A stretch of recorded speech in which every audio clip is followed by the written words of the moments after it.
Baik, shalom anak-anak. Apa kabar hari ini? Ya, Mister berharap semuanya baik-baik saja.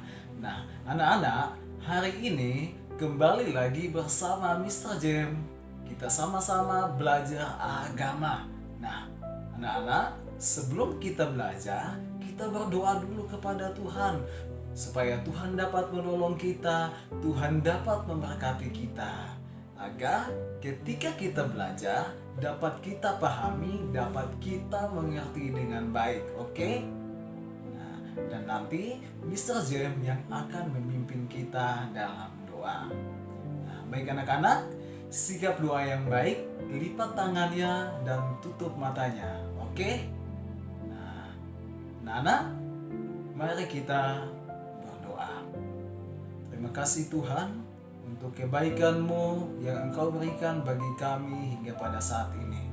Terima kasih Tuhan untuk kesehatan, untuk kekuatan yang Engkau berikan bagi kami. Tuhan Yesus, sekarang kami ingin belajar.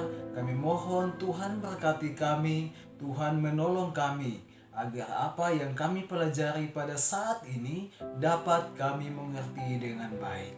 Terima kasih Tuhan, ini doa kami, hanya dalam nama Tuhan Yesus kami datang dan berdoa. Haleluya, amin. Baik anak-anak, tema pembelajaran kita hari ini adalah orang tuaku, wakil Allah di dunia. Nah, anak-anak, adakah yang tahu siapa nama Wakil Presiden Republik Indonesia? Ada yang tahu? Oke.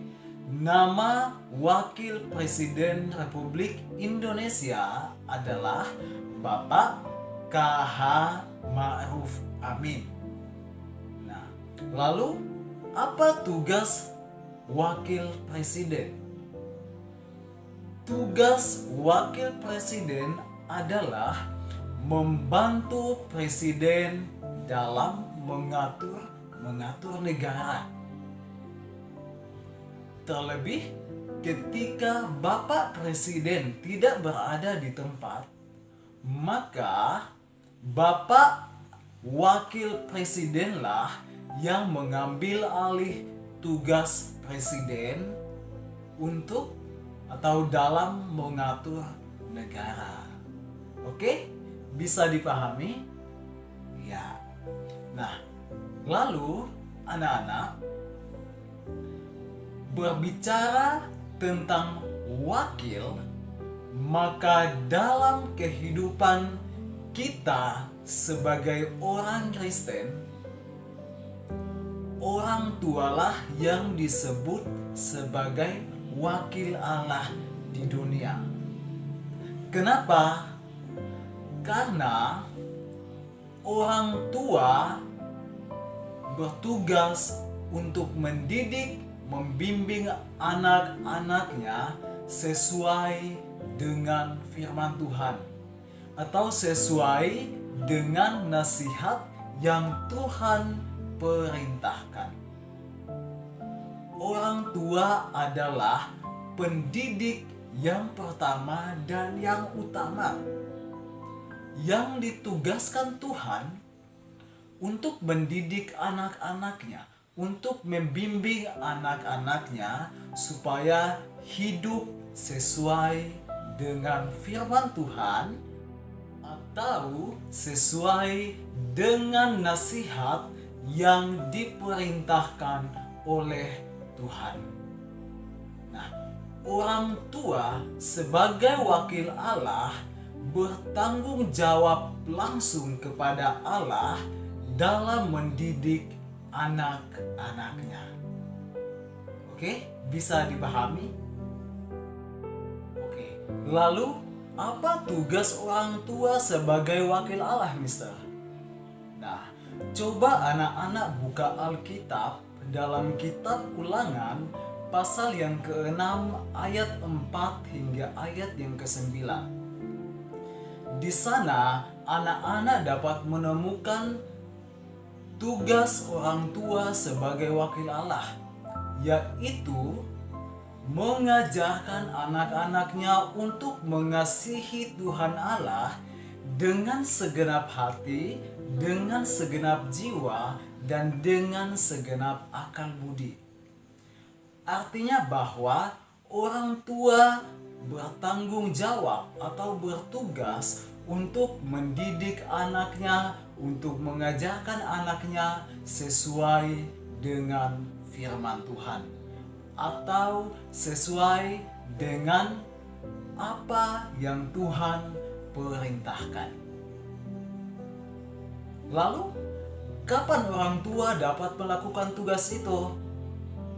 Nah, ketika kita membaca ayat firman Tuhan tadi dalam kitab Ulangan pasal 6 ayat 4 hingga ayat yang ke-9, di sana dapat kita temukan bahwa orang tua melakukannya secara terus-menerus.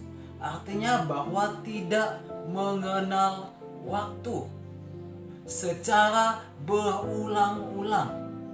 Nah, bisa dipahami? Oke, contohnya seperti apa, Mister?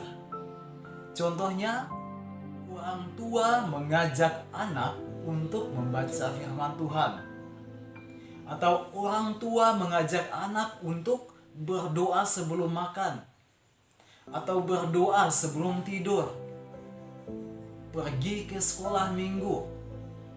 Nah, itu adalah beberapa contoh tugas orang tua dalam mendidik anak atau membimbing anak atau mengajarkan anak sebagai wakil Allah. Oke? Bisa dipahami? Nah, Mister, tadi kan kita sudah belajar orang tua sebagai wakil Allah dan tugas orang tua sebagai wakil Allah. Lalu, apa dong tanggung jawab anak kepada orang tua sebagai wakil Allah? Nah, anak-anak, tanggung jawab anak kepada orang tua sebagai wakil Allah adalah menghormati atau menghargai orang tua. Coba anak-anak baca dalam kitab Efesus pasal yang ke-6 ayat 1 hingga ayat yang ke-3. Di sana Tuhan ingin kita hidup menghormati atau menghargai orang tua.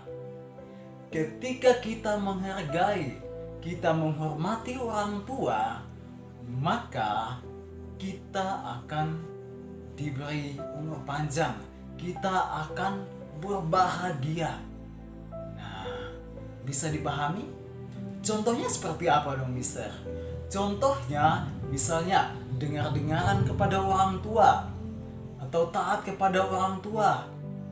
Orang tua minta tolong ke warung, apa yang kita lakukan jika kita menghormati? Kita pergi. Nah, orang tua minta tolong. Don, minta tolong dong, ambilin sendal papa di sana. Nah, kalau anak yang taat atau anak yang menghormati orang tua, berarti dia melakukan apa yang diperintahkan oleh orang tua.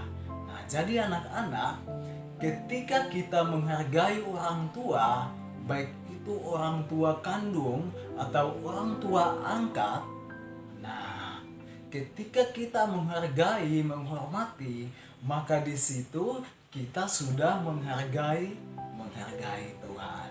Oke? Bisa dipahami? Nah, jadi mulai sekarang jadi anak yang mau menghormati dan menghargai orang tua, dengar-dengaran sama orang tua, taat kepada orang tua, bersikap sopan kepada orang tua. Setuju? Ya, pasti setuju, karena anak-anak semua adalah anak-anak yang hebat, anak-anak yang luar biasa. Oke? Bisa dipahami? Oke. Baik anak-anak, materi kita hari ini cukup sampai di sini. Dan yang menjadi tugas untuk anak-anak hari ini adalah dalam buku paket halaman 6, yaitu kegiatan 1, 2, dan kegiatan 3. Oke? Baik anak-anak, materi kita hari ini cukup sampai di sini dan kita akan lanjutkan pada pertemuan berikutnya. Namun, sebelum kita akhiri pembelajaran kita saat ini, kita sama-sama mengucap syukur kepada Tuhan dan Mister yang akan memimpin kita dalam doa. Baik anak-anak, lipat tangannya, tutup matanya, dan mari kita berdoa. Terima kasih Tuhan, karena Tuhan telah menjaga, Tuhan telah menolong kami, sehingga kami boleh belajar dengan baik. Terima kasih Tuhan, berkati kami, berkati keluarga kami, berkati orang tua kami. Ini doa kami Tuhan, hanya dalam nama Tuhan Yesus kami berdoa. Haleluya. Amin. Baik anak-anak, terima kasih sudah belajar bersama Mr. Jem hari ini. Tetap semangat dan Tuhan Yesus memberkati.